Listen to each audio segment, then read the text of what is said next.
প্রিয় শরীবৃন্দ, আজকে পবিত্র বিশ্রামবার দিনের সকালবেলা যারা আজকে উপাসনায় এসেছেন সকলের প্রতি মণ্ডলীর পক্ষে আমার শুভেচ্ছা রইল। একটু আগে আপনারা যে গানটি গেয়েছেন তা আজকে আমার প্রচারের সঙ্গে একটি সামঞ্জস্যতা থাকবে, আপনি লক্ষ্য করবেন।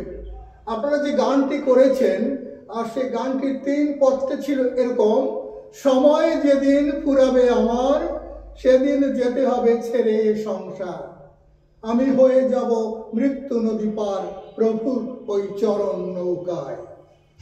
আমাদের শ্রদ্ধেয় প্রিয়নাথ বৈরাগীর রচিত এই গান, এবং এই গানটি আমাদের মৃত্যুর কথা স্মরণ করে দেয়। সময় যেদিন ফুরাবে আমার, আমাদের সময় তো একদিন ফুরাবেই, এবং এইটি নিয়ে আজকে আমার প্রচার। আর আজকে আমার প্রচার হচ্ছে মৃত্যু নিয়ে ভাবনা। যে টাইটেলটি আমি লিখেছি আর সেটি হচ্ছে মৃত্যু নিয়ে ভাবনা। হয়তো আপনারা একটু ইতস্ত করবেন যে মৃত্যু নিয়ে কেন এই প্রচার। এবং আমার মনে আছে আমার ছোটবেলা যখন এই মৃত্যু নিয়ে কথা বলতাম বা কথা উঠতো, আমার মা আমাকে বলতো মৃত্যু নিয়ে কথা বলতে নাই, মানে অস্বস্তি বোধ করতেন। ঠিক তদ্রূপভাবে আমার সহধর্মিণী, তার সঙ্গে যখন কথা হতো মৃত্যু নিয়ে, আর উনি আমার মুখ চেপে ধরতে চেষ্টা করতেন, মৃত্যু নিয়ে কথা বলা যাবে না। অর্থাৎ কিনা মৃত্যু যেন তারা চায় না। কিন্তু দুঃখের বিষয় আজকে আমার মাও নেই, আমার স্ত্রীও নাই, যেহেতু মৃত্যু নিয়ে আজকে আমি স্বাচ্ছন্দ্যে আপনাদের কাছেই কথা বলবো। আমি মৃত্যু নিয়ে কিছু ভাবছি এবং বেশ ভাবনা আমার এসে যাচ্ছে। তাই বাইবেল থেকে প্রথম যে পদটি আপনাদের কাছে তুলে ধরছি, আর সেটি হচ্ছে উপদেশের পুস্তক 3 অধ্যায় 20 পদ।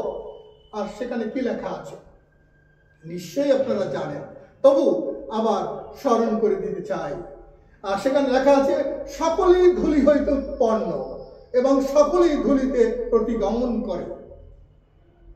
চিন্তা করার বিষয় নয়, আমরা ধূলি হইতে উৎপন্ন এবং ধূলিতে আমাদের যেতে হবে, এটা আমরা সকলে বুঝি এবং জানি।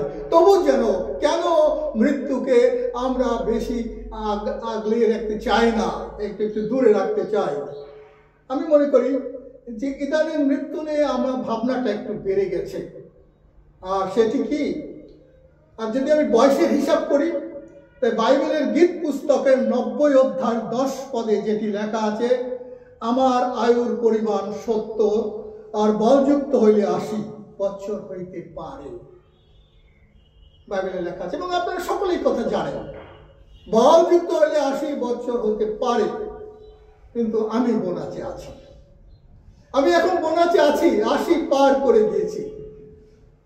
কিন্তু এই বোনাচ কোন দিন শেষ হবে জানি না, কিন্তু প্রস্তুত থাকতে চেষ্টা করি এবং প্রস্তুত থাকতে বারবার চেষ্টা করছি। বিধায় আজকে এই রচনাটা আমি আপনাদের জন্য উপস্থাপন করতে চাই। আজকে অনেক মৃত্যুকালীন অনুষ্ঠানে যেতে হয় বা গিয়ে থাকি, বা মৃত্যুকালীন অনুষ্ঠান পরিচালনা করতে হয়, এবং তখন দেখি সকলের হৃদয় কত ভারাক্রান্ত, এবং আমরাও যারা উপস্থিত হই আমরাও খুব ভারাক্রান্ত থাকি, ব্যথিত হয়ে পড়ি এই মৃত্যু দৃশ্য দেখে। আমার মনে হয়, আমার মনে পড়ে যে মৃত্যু অনুষ্ঠান বা মৃত্যুকালীন অবস্থায় উপস্থিত হয়ে লক্ষ্য করছি যে আমার যারা জুনিয়র, আমার যারা ছোট, তারা সকলে চলে যাচ্ছে, চলে গিয়েছে। কিন্তু আমি প্রভুর মহানুগ্রহে, মহাদয়ায় আপনাদের কাছে আজকে এই প্রচার করার জন্য মনে হয় বেঁচে আছি। ধন্য প্রভুর নাম, তার গৌরব হোক। আমি মৃত্যুর ভাবনা নিয়ে আজকে আপনাদের মধ্যে অনেক কিছু ঢুকিয়ে দিতে চাই, যেন আমরা মৃত্যু নিয়ে আমরা একটু ভাবি, আমরা একটু চিন্তা করি। আমি যদি এইভাবে একটি দৃশ্য আপনাদের মানসপটে উপস্থাপন করতে চাই, ভাবতে থাকি কি হচ্ছে। আর সেই মৃত্যু নিয়ে যখন আমি চিন্তা করি, তখন আমরা লক্ষ্য করি যে আমরা একটি মৃত্যুর সব যাত্রায় আমরা উপস্থিত হয়েছি। যদি আমার মনে এরকম চিন্তা থাকে, আমরা চিন্তা হোক এবং মনে করি যে আমার সম্মুখে সেই গির্জা প্রাঙ্গণে বেদির সামনে একটি কফিন বাক্স রয়েছে, আর সেই কফিন বক্সের মধ্যে আমাদের প্রিয়জনের মৃত দেহটি রয়েছে। আর কি হচ্ছে, প্রিয়জনেরা সেই কফিন বক্সের কাছে বসে আছে, চোখে জল ফেলে হায় হতাশ করছে। আর প্রিয়জনরা তাকে শেষ হৃদয় দেওয়ার জন্য উপস্থিত হয়েছেন। হয়তো আর কোনোদিন তাকে দেখবেন না, তাই তারা এসেছেন। কেউ হয়তো এসেছেন ফুল নিয়ে, কফিন বক্সের উপরে ফুল দিচ্ছেন, কেউ হয়তো মোমবাতি জ্বালিয়ে দিচ্ছেন। আর এটি একটি চিরচরিত দৃশ্য আমরা দেখতে পাই। যে আমরা যখন সেই মৃত্যু অনুষ্ঠান শেষ করি এবং শেষে যখন সকলের সেই মৃত্যু কফিন বক্সে সেই নিথর দেহটি সকলের দেখা এবং শ্রদ্ধা নিবেদন করা শেষ হয়ে যায়, তখন সেই কফিন বক্সের পেরেকটি ঢুকিয়ে দেওয়া হয়। কি আশ্চর্য! চিন্তা করতে হবে, কি নিমর্ম, কি দুঃখজনক। সেই কাঠের বক্সটির মধ্যে পেরেক ঢুকে দেওয়া হচ্ছে এবং নিয়ে যাওয়া হচ্ছে সেই কবরের কাছে, এবং কবরের কাছে আস্তে আস্তে সেই মৃতদেহটিকে, আমাদের প্রিয়জনকে নামিয়ে দেওয়া হচ্ছে। এমনিভাবে অনেক দৃশ্য আপনারা দেখেছেন, আমি নিজে দেখেছি। আমার প্রিয়জনকে হারিয়ে সেই দৃশ্য আমি দেখেছি। আমি হারিয়েছি আমার মা বাবাকে, আমি হারিয়েছি আমার একমাত্র ছোট বোন, প্রিয়তম বোন, তাকে আমি হারিয়েছি, আমার প্রিয়তমা স্ত্রীকে। এবং সে দৃশ্য অত্যন্ত প্যাথেটিক এবং দুঃখজনক। আর দেখা হবে না। আমরা শেষ যখন করি, সেই শেষকৃত অনুষ্ঠান যখন আমরা করি, তখন তাকে সেই মাটির নিচে তার দেহ চলে যায়। আমি আর কিছু দেখতে পারবো না, আমি শেষ হয়ে যাচ্ছি, আমি চলে যাচ্ছি সেই মাটির নিচে। প্রিয়তমেরা, প্রিয়জনরা হারানো ব্যথা নিয়ে তখন কবরস্থান থেকে ফিরে আসে। আমরা সান্ত্বনা দিই একে অন্যকে।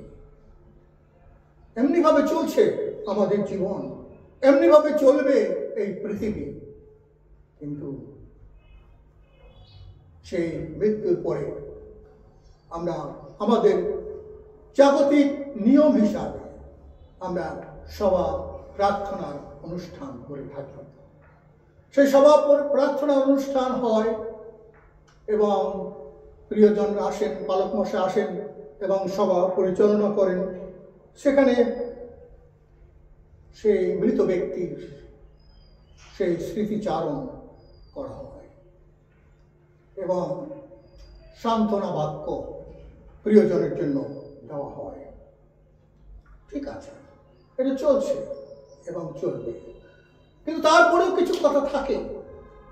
কোনো পরিবার পরিজন তারা সেই মৃত ব্যক্তির উদ্দেশ্যে কিছু খাওয়া দাওয়ার কিছু ব্যবস্থা করে থাকেন। আমি বলবো এখানে কিছু কথা আমার আজকে বলার আছে।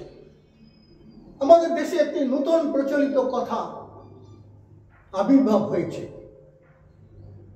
আমার ছোটবেলায় এই কথা আমি শুনিনি, কিন্তু এখন শুনছি, আর পালক হয়েও একথা শুনতে হচ্ছে।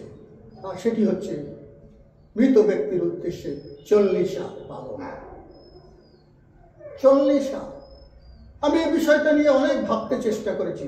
বাইবেলে আমি অনেক জায়গায় খুঁজতে চেষ্টা করছি যে মৃত্যুর পরে চল্লিশা বলতে কিছু আছে কিনা, মৃত্যুকে কেন্দ্র করে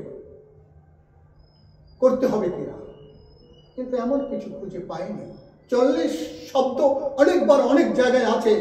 যিশু 40 দিন উপবাস ছিলেন, মুসি 40 দিন প্রান্তরে ছিলেন, ইসরায়েল জাতিরা 40 দিন তারা প্রান্তরে ভ্রমণ করেছিলেন, 40 দিন সেই মান্নার কথা লেখা আছে ইত্যাদি এমনি লেখা আছে, কিন্তু মৃত ব্যক্তির উদ্দেশ্যে 40 সভা প্রার্থনা করতে হবে, খাবার দিতে হবে, এমন কথা তো বাইবেল বলে না। কিন্তু কেন কেন এই বিষয়টা আমাদের মধ্যে এসলো? এটি একটি বিজাতীয় শব্দ, 40 শব্দ একটি বিজাতীয় শব্দ। আমি জানি না আপনাদের ব্যক্তিগত বিষয়, আপনারা করবেন কি করবেন না সেই জন্য আমার কোনো কথা নেই, কিন্তু আমার কথা হচ্ছে কেন মৃত্যুর পরে অনুষ্ঠান করতে হবে? দ্যাটস ওকে, নো প্রবলেম, ভালো কথা, কিন্তু কেন 40 দিনে করতে হবে? কেন? আমরা 42 দিনে করলে কি অসুবিধা আছে? আমরা 10 দিনে করলে কি অসুবিধা আছে? কিছু অসুবিধা আছে? কেন এইভাবে করতে হবে? আমি জানি না, হয়তো যদি এই বিষয়ে আমাকে কেউ ভালো পরামর্শ দিতে পারেন ভালো, কিন্তু আমি করব না। আমি এই 40 আমার প্রিয়জনের জন্য করব না বা করি নাই। হ্যাঁ, আমি করেছি, কিন্তু অন্য দিন অন্য সময় আমি করেছি, এটা আমি করতে চাই না। অনেকে মৃত্যুর পরে মৃত্যু আত্মার জন্য প্রার্থনা করেন, হে ঈশ্বর আমার অমুক তার আত্মার স্বর্গে নিয়ে যাও। আত্মার জন্য প্রার্থনা করলে কি কোনো লাভ হবে? আত্মা কি আপনার প্রার্থনার জোরে স্বর্গে যেতে পারবে? মৃত আত্মা? আত্মা কি আপনি একটা ভালো খাবার দিলেন, সেখানে কি ভালো খাবার খেয়ে সে দেওয়ার জন্য কি আপনার প্রিয়জনের আত্মা স্বর্গে যেতে পারবে?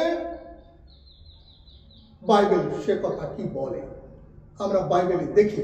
যদি লুকলিখিত সুসমাচারের 16 অধ্যায় আপনি পড়ে থাকেন এবং জেনে থাকেন, নিশ্চয়ই আপনি জানেন যেহেতু আপনি একজন খ্রিস্টান, আর সেখানে লুকলিখিত সুসমাচারে আমরা দেখি যে সেই লাসার এবং ধনী ব্যক্তির কথা উল্লেখ করা আছে। আর যখন সেই লাসার যে সেই ধনী ব্যক্তির খাবার টেবিলের নিচে গুড়া গাড়া টোকাইয়া খাইয়া জীবন ধারণ করত, আর ওই ধনী ব্যক্তি অনেক ভালো ভালো খাবার খেতেন, সেটা পড়তো, সে টোকাই টোকাই খাইত, কিন্তু কালক্রমে দুইজনই মারা গেল। আর যখন মারা গেল তখন সেই ধনী ব্যক্তি সেই নরকে নিক্ষিপ্ত হলো, আর সেই লাসার যিশুর কোলে বসেছিলেন। আর সেখানে একটা সুন্দর দৃশ্য আমরা দেখতে পাই। আর সেখানে লাসার কি কাছে কি বলা হয়েছিল? তাহাতে উচ্চস্বরে কহিল, পিতা আব্রাহাম, যেখানে লেখা হয়েছে, আমি এখান থেকে পড়ছি, আর সেখানে লেখা আছে, তাহার ফটক দ্বারে লাসার নামে একজন কাঙ্গালকে রাখা হয়েছিল। সে ঘায়ে ভরা ছিল এবং সেই ধনবানের মেজ হইতে পতিত গুড়াগাড়া খাইতে বাঞ্ছা করিত, আবার কুকুরের আসিয়া তাহার ঘা চাটিত। কালক্রমে কাঙ্গাল মরিয়া গেল, আর স্বর্গদূত তাহাকে লইয়া আব্রাহামের কোলে বসাইলেন। পরে সেই ধনবানও মরিল এবং কবরপ্রাপ্ত হইল, আর পাতালের যাতনার মধ্যে সে চক্ষু তুলিয়া দূর হইতে আব্রাহামকে দেখিতে পাইল। তাহাতে সে উচ্চস্বরে কহিল, পিতা আব্রাহাম, আমার প্রতি দয়া করুন, লাসারকে পাঠাইয়া দিন, যেন অঙ্গুলের অগ্রভাগ জলে ডুবাইয়া দিয়া আমার জিহ্বা শীতল করে, কেননা অগ্নি সেটাই আমি যন্ত্রণা পাইতেছি। কিন্তু আব্রাহাম কহিলেন, স্মরণ করো, তোমার শোক তুমি জীবনকালে পাইয়াছ, আর লাসার পত্র দুঃখ পাইয়াছে, এখন এই স্থানে সান্ত্বনা পাইতেছে, আর তুমি যন্ত্রণা পাইতেছ। আর এ সকল ছাড়া আমাদের আর তোমাদের মধ্যে বৃহৎ এক সুন্দর স্থলী স্থির হইয়া রহিয়া আছে, যেন এখান হইতে যাহারা তোমাদের কাছে যাইতে চাহে তাহারা না পারে, আবার ওখান হইতে আমাদের কাছে কেহ পার হইয়া আসিতে না পারে। পারবে না, পারে না। এবং তারপরে একটি মজার কথা আছে, এখানে বাইবেলে লেখা আছে, ধনী ব্যক্তি বললেন, ঠিক আছে, আমি যন্ত্রণা পাচ্ছি, আমি নরক যন্ত্রণা ভোগ করছি, আমার 5টি ভাই আছে এই পৃথিবীতে, গিয়া তাহাদের নিকটে সাক্ষ্য দিন যেন তাহারা এই যাতনা স্থানে না এসে। কিন্তু আব্রাহাম কহিলেন, তাহাদের নিকটে মুশীয় ভাববাদীগণ আছেন, তাহাদের কথা তারা শুনুন। তখন সে বলিল, তাহা নয় পিতা আব্রাহাম, বরং মৃতদের মধ্যে হইতে যদি কেউ তাহাদের নিকটে যায়, তাহলে তাহাদের মন ফিরাইবে। কি বললেন? এই মৃতদের মধ্যে একজন যে আমাদের ভাইদের কাছে বলুন যে নরক যাতনা, ওখানে যেন তোমরা না যাও, তোমরা মুশি এবং ভাববাদীর কথা শোনো। তার উত্তর হলো এই, কিন্তু তিনি কহিলেন, তাহারা যদি মুশির ও ভাববাদীগণের কথা না শুনে, তবে মৃত্যুগণের মধ্য হইতে কে উঠিল তাহারা মানিবে না। স্পষ্ট করে বলা হয়েছে। এখন প্রশ্ন হচ্ছে এখানে, আমি মৃত ব্যক্তির জন্য অনেক কিছু করতে পারি, কিন্তু এই অনেক কিছু করা, একটা বড় গির্জা দিতে পারি, বড় একটা মিশা উৎসর্গ করতে পারি, অনেক লোকে খাওয়াই দিতে পারি, অনেক গরিবকে দান করতে পারি, কিন্তু না, ওই আত্মা যেখানে গেছে যাওয়ার সেখানেই থাকবে, ওখান থেকে আর নড়তে পারবে না। এখানে পরিষ্কার বাইবেল প্রমাণ দিয়ে গেছে, ওখান দিয়ে আর হবে না। কাজে আমরা চিন্তা করব, আমরা কোথায় আমাদের আত্মা যাবে। আমি যদি এইভাবে চিন্তা করি, আমার মৃত্যু কখন হবে? মৃত্যুর কোনো বয়স নাই, মৃত্যু কখন আসবে আমরা জানতে পারি না, আর সেজন্য আমাদের প্রস্তুত থাকতে হবে, মৃত্যুর জন্য সবসময় প্রস্তুত থাকতে হবে। আমি মৃত্যুর কথা স্মরণ করতে করতে আবার বলতে চাই, আপনি কি প্রস্তুত মৃত্যুর জন্য? কখন মৃত্যু আসবে আমরা বলতে পারবো না, আমাদের প্রস্তুত থাকতে হবে। কিন্তু আমার মৃত্যুর পরে কোনো কিছু ঘটবে না, কোনো কিছু দ্বারা আমি স্বর্গে বা যেতে পারবো না। আমার কবর হয়েছে, আমার কবর হয়েছে, ওই কবরের জন্য, ওই কবরের ভিতরে আমার দেহ রয়েছে, আর আমি শুধু স্মৃতিটুকু বর্ণন করতে পারি, তার ভালো কাজগুলো আমি স্মরণ করতে পারি, এবং তার ভালো কাজগুলো স্মরণ করে ধন্যবাদ দিতে পারি। ঈশ্বর, এই ব্যক্তি মরে গেছে, কিন্তু সে অনেক অনেক অনেক ভালো কাজ করে গেছে, প্রভু তোমার গৌরব হোক। এটি আমি বলতে পারি, এই প্রার্থনাই করতে পারি। তার আত্মার জন্য কোনো কিছু প্রার্থনা করলে কোনো লাভ নাই। তাই সেই ব্যক্তি তিনি নিজে স্বর্গে যেতে পারবেন যদি তার মৃত্যুর পূর্বক্ষণে তিনি পাপ স্বীকার করেন এবং ঈশ্বরকে ত্রাণকর্তা পরিত্রাণকর্তা বলে গ্রহণ করেন। তখনই সেই ব্যক্তি আব্রাহামের করে সেই স্বর্গে সেই লাসারের মতো যাবেন। আমাদের কবর হয়ে যায়, আর যখন কবর হয়ে যায়, কবরের পরেও আমরা মোম জ্বালিয়ে দিই, কবরের পরেও আমরা কবরস্থানে গিয়ে সেই ফুল ইত্যাদি দিয়ে থাকি। স্মৃতি, কবরের প্রতি স্মৃতি, শ্রদ্ধা।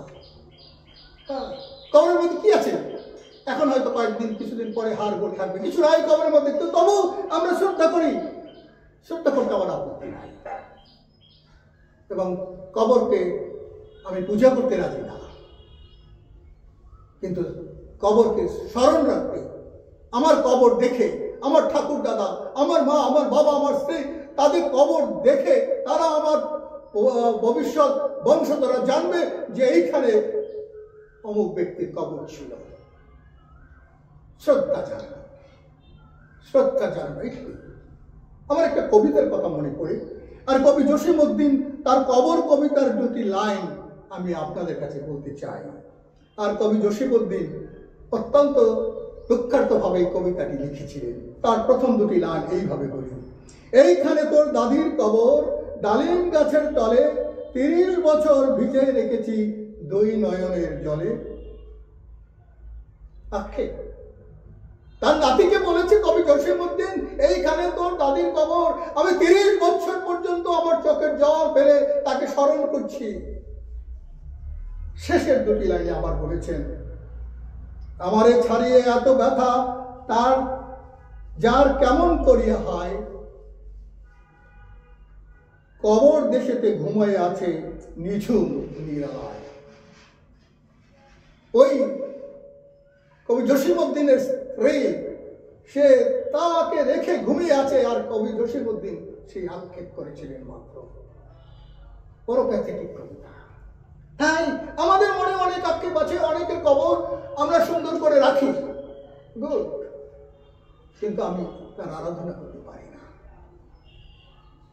কবর অনেকের বাড়িতে কবর আছে, আর সেই কবর অনেক সময় অবহেলিতও আছে, অনেক সময় দেখা যায় অবহেলিত আছে। আবার যখন বড়দিন আসবে তখন কবরটাকে একটু লেপে পুছে ঝাড়মুছ দিয়ে সুন্দর করে, এটাও করে থাকে। আমার কোনোটাই আপত্তি নাই। যার যেভাবে মন চায় সেভাবে সে কবর সংরক্ষিত করতে পারে, কেউ বাঁধিয়ে রাখে, নানানভাবে করতে পারে। কিন্তু আমি বলবো স্মৃতিটুকু থাকলে অসুবিধা কি?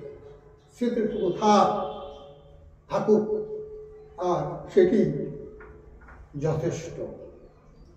আমরা কবরে অনেক জায়গায় আমি দেখেছি প্রখ্যাত প্রচারক ডক্টর বিলি গ্রাহাম, তার প্রচার অঞ্চল, তার লাইব্রেরি দেখার সুযোগ আমার হয়েছিল।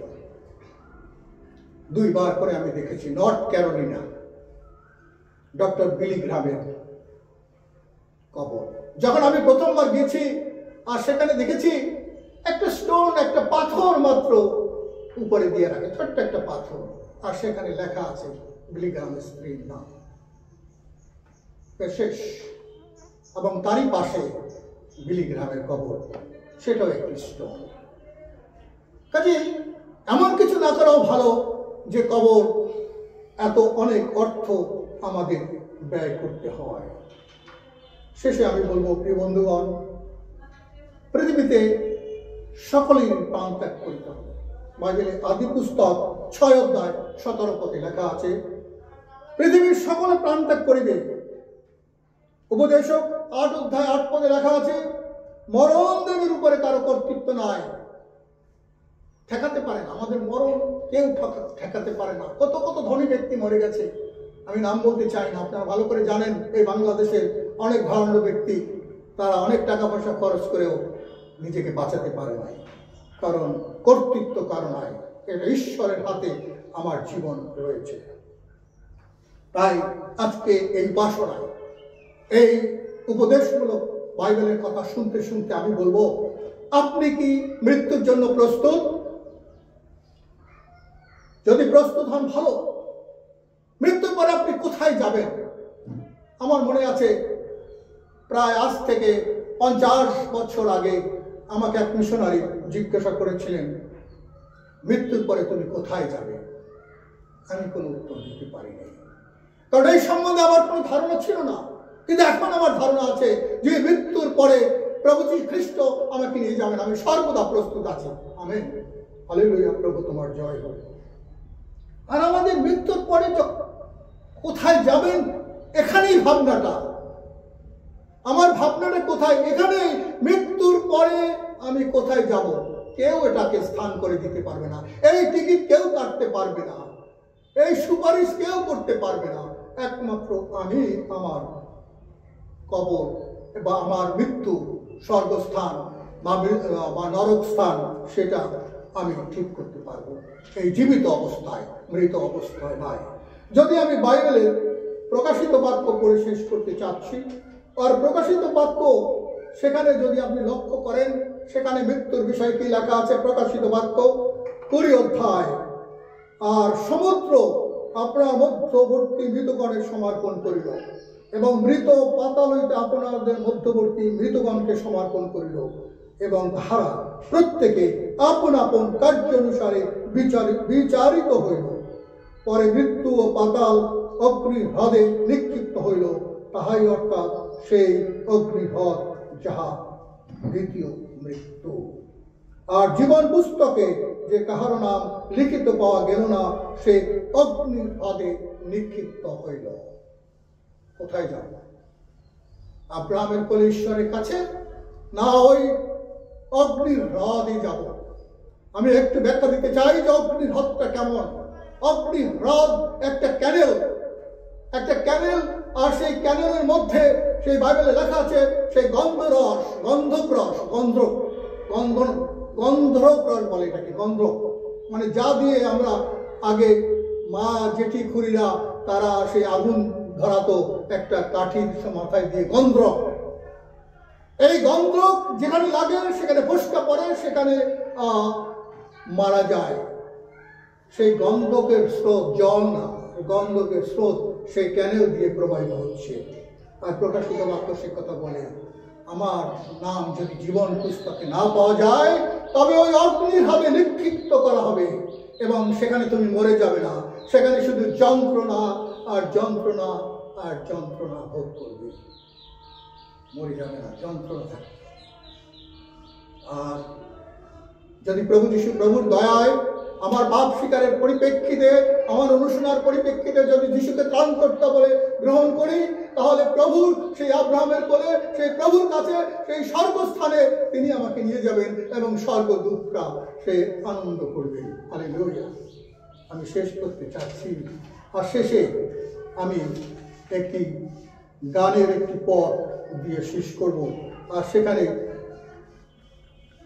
প্রিয়নাথ বৈরাগী বাবু তিনি এই গানটি লিখেছেন, আর যাদের কাছে সেই সেবক সঙ্গীত আছে সেখানে সেই গানটি, সেই পথ হচ্ছে, পথটি এরকম: কান পেতে শোন সেই নিমন্ত্রণ, ওপারের ডাক এসেছে। প্রিয় বন্ধুগণ, প্রিয়নাথ বাবু তিনি ওপারের ডাক শুনেছিলেন, তাই এই গান লিখেছিলেন, কান পেতে শোন সেই নিমন্ত্রণ, ওপারের ডাক এসেছে। আমরা অসারের অসার, সকলেই অসার। আজকে আসুন আমরা আমাদের মৃত্যুর কথা ভাবি, এবং যেন আমাদের মৃত্যুর পরে আমরা প্রভু যিশুর কাছে যেতে পারি, সেই প্রার্থনা রেখে আমি আমার প্রচারটা শেষ করছি। আমেন। প্রভু জয় হোক।